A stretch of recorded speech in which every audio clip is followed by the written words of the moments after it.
Hello friends, Supriya's kitchen मध्ये आपले स्वागत आहे। गणेश चतुर्थीच्या तुम्हाला खूप खूप शुभेच्छा।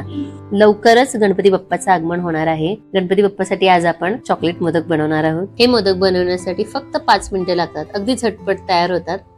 चॉकलेट मोदक बनवण्यासाठी मी इथे 9 ओरिओ बिस्किट घेतलेले आहेत। त्याची आपण सर्वप्रथम क्रीम काढून घेऊया। हे बघा, अशा प्रकारे सगळ्या बिस्किटांची क्रीम काढून घेऊया।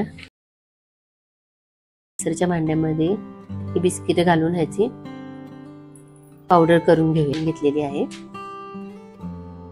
ह्याच्यामध्ये आपण थोडं थोडं दूध घालून ह्याचा छान गोळा तयार करून घेऊया। एकदम दूध नाही घालायचं, नाहीतर ते पातळ होऊ शकतं। जवळ 3-3.5 चमचे दूध लागलेलं आहे आणि आपला छान गोळा सुद्धा तयार झालेला आहे। बघा, आता आपण सारणासाठी 4 चमचे डेसिकेटेड कोकोनट घेतलेला आहे आणि त्याच्यामध्ये 1 चमचा मिल्क मेड घातलेला आहे।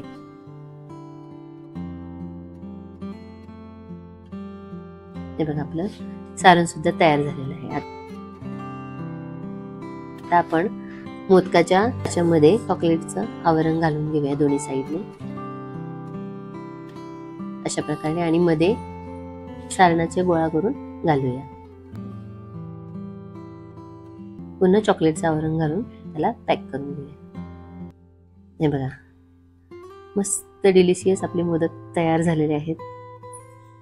बघा, या प्रमाणामध्ये एकदम बरोबर बाप्पासाठी 11 मोदकांचा नैवेद्य तयार होतो।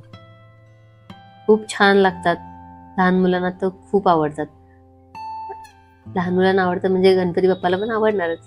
तुम्ही सुद्धा नक्की हे गणपतीसाठी करून बघा, खूप छान लागतात। तुम्हाला माझी रेसिपी आवडली असेल तर माझ्या चॅनलला लाईक, शेअर आणि सबस्क्राईब करायला विसरू नका। थँक्यू।